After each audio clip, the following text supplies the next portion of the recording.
back Dr. Huffer, Dr. Karin Huffer, who recently wrote a book called Overcoming the Devastation of Legal Abuse Syndrome. We've been talking about the tragedy and the devastation that happens to pro se people who go to court. And now we're going to move into a segment, and Dr. Huffer has some special knowledge. We're looking for solutions. We don't want to leave people who are whistleblowers and who've been harmed. We don't want to leave them hanging out there. So here from our nation's capital, Washington, D.C., at the National Whistleblower Summit, we have Dr. Karin Huffer. Dr. Huffer, you deal with the mental health side of legal abuse.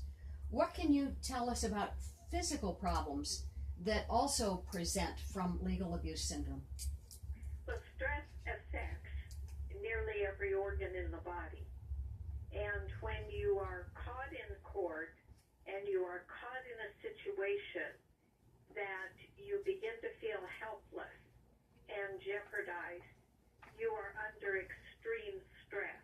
It would be stress similar to PTSD happening in wartime, except war usually has at least some R&R and some end to it. What happens in our court system, I'm working on cases that are years and years old, and the children that have been literally raised knowing nothing but the court dominating their time, their weekends, where they have to be, who they have to be with, all this kind of thing. So the issue becomes the physiological reaction to stress, and any kind of mental or emotional, what they call disorder, are usually injuries. So you're calling them psychological injuries or physical Yes. injuries? Psychological injury. Yes. You've written a second book, After Legal Abuse Syndrome, where you're talking about the intersection of good health for American citizens and the court system and the problems that come from that intersection. Would you tell us about that? Yes. It's critical that we have an understanding that we have many, many invisible disabilities in our nation.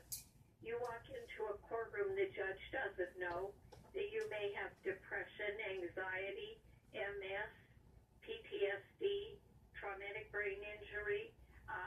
He doesn't know cardiac conditions, diabetes.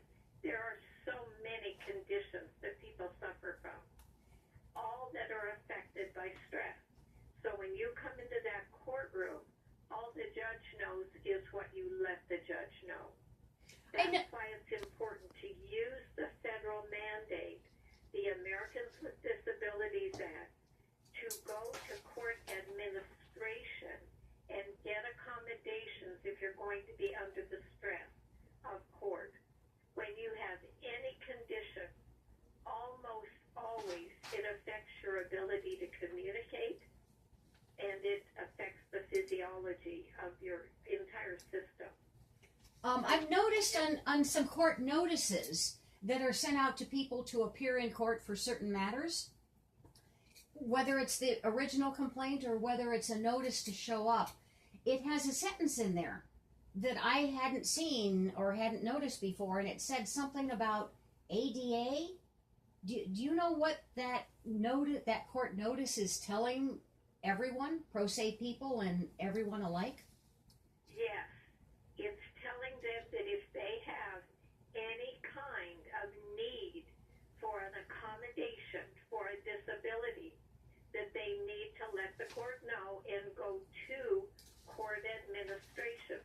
However, courts are not trained. In many cases, they do not have on the website clear instructions.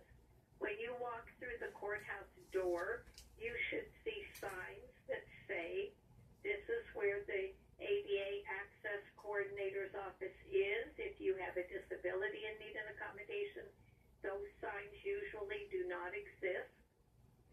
One of the things I have my students do, because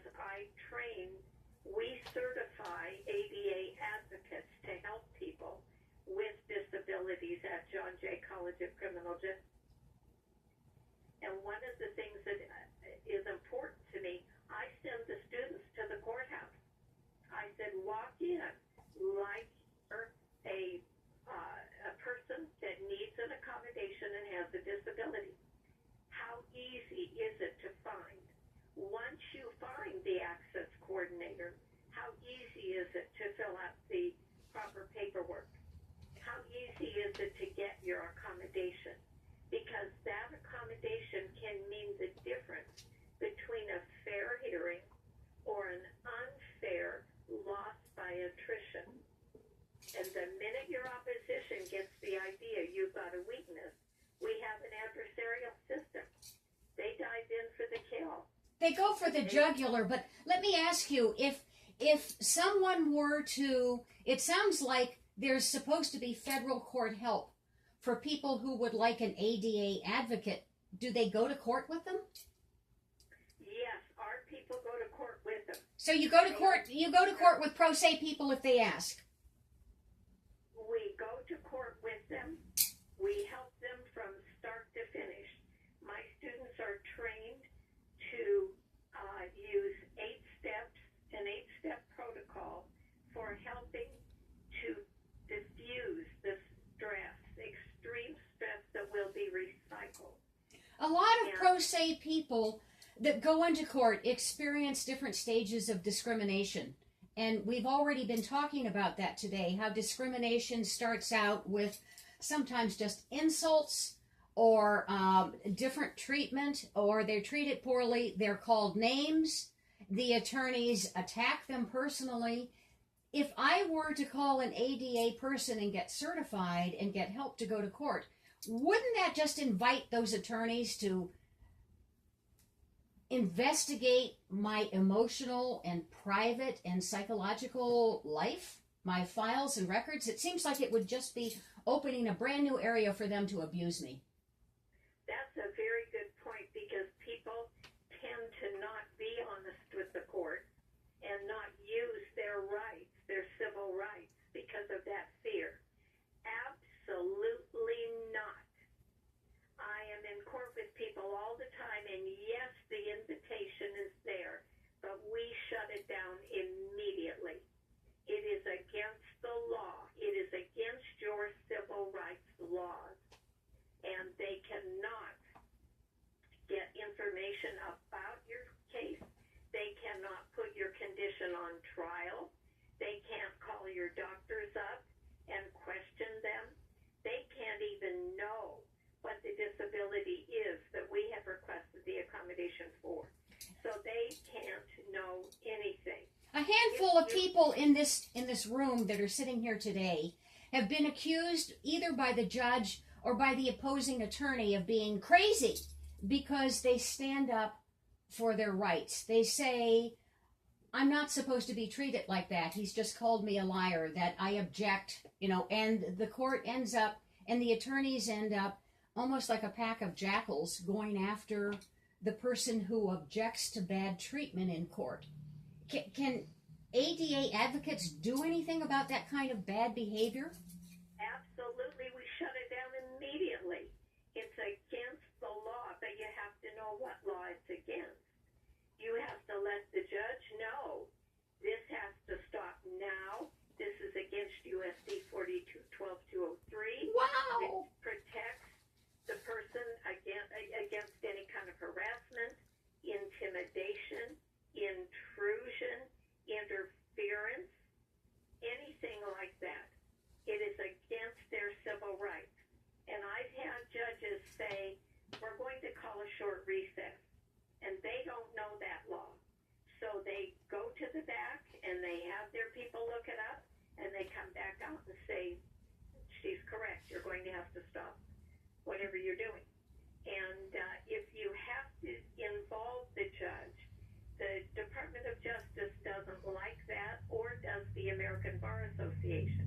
They want the judge kept in a neutral posture where they have immunity. Because the minute the judge begins to make the decision, I love it when they call somebody crazy. That's the C word, and it's not to be used.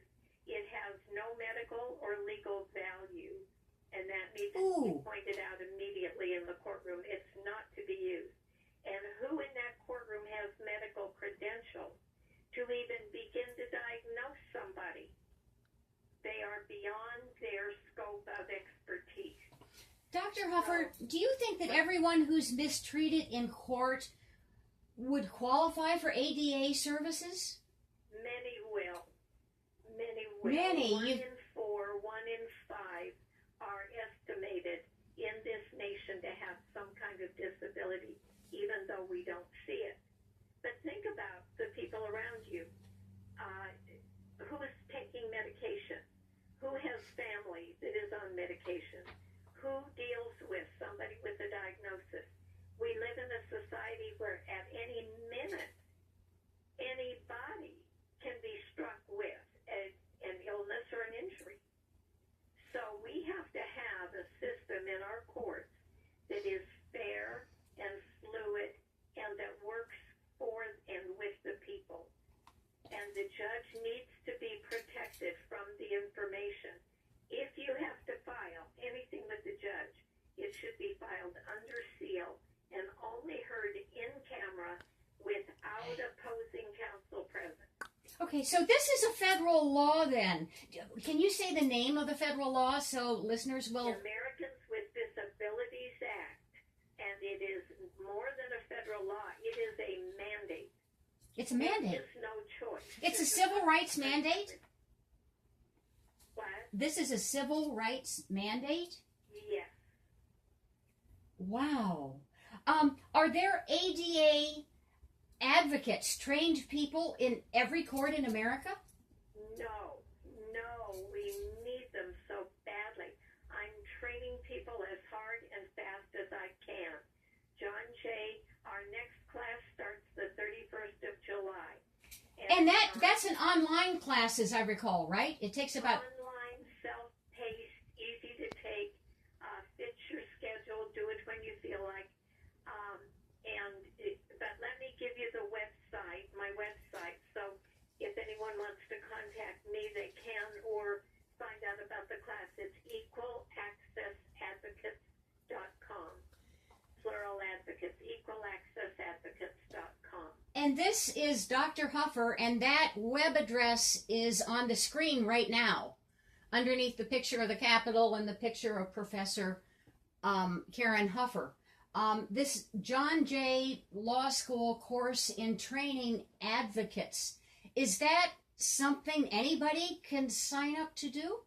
Yes, we don't have prerequisites because what we find is many lawyers take it, and that's wonderful, and they always say it changes their practice. Many medical professionals, behavioral health take it. But sometimes people that just have been through the mill with the court take the course, and they're wonderful advocates. They've been there. They've been through it. They've been called crazy. They've had their kids taken. They know what it's like when it's unfair. And so we don't have prerequisites. Anybody can take it. And once they're trained, they come out, and wherever they're located, I don't know how it happens, but the people that need you find you. And they're paid, we advise privately by the client. You work out whatever system the person wants to use for their business. But so this isn't something that the court will pay for then, even though they have to provide Americans with disability accommodations. So far, the courts aren't funding this, or they are? They're supposed to pay for it. However, stop and think. Whoever pays the bill is eventually going to have a say over that person. And what we value is our advocates having autonomy. Nobody can talk to us about getting our bar license. We don't have one. Nobody can talk to us about not being able to work there anymore, because it's your client's choice. Your client doesn't have to accept And so the court or the attorney can't object to the advocate and keep them out of the courtroom and make the pro se go in alone? We've had them. We had one say, I object to this disability. Yeah, I can see that. We said, okay, object your heart out. However, it's a federal mandate, and the person has a right to accommodation, and the advocate is an accommodation. They sit right at the counsel's table with the client. If that's appropriate, they help them index, they help them stay afloat during the day. It is amazing when you watch a case turn around, and we had that happen. We had a veteran that was newly back from Iraq. His wife had found another guy, wanted to take their son and just leave him in the dust. And they were trying to remove this child from this vet that just got back. And they had an old family attorney that they'd had for years calling him names, saying he couldn't have any PTSD. He never saw that kind of combat, etc. We came on the case. We told the judge this had to be heard in camera, not in the courtroom. She took us all back to her chambers, and we explained his condition and what was happening and who we were, and opposing counsel quit. He stood up and he said, stay with these people, they'll help you, and he walked out. So when you see cases turn around like that, it's the most rewarding work. I say that I get $1 million paydays, you know.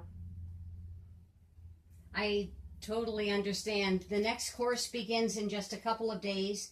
It's at John Jay Law School, but it's on the internet. So it's a self-paced course, and your web address, one more time, is Equal Access Advocates, www. Dr. Karin Huffer, thank you so much for appearing with us today. We really... It's been my pleasure, Carolyn. Oh. Hope to have you all in class. We need you. Thank you for the inspiration.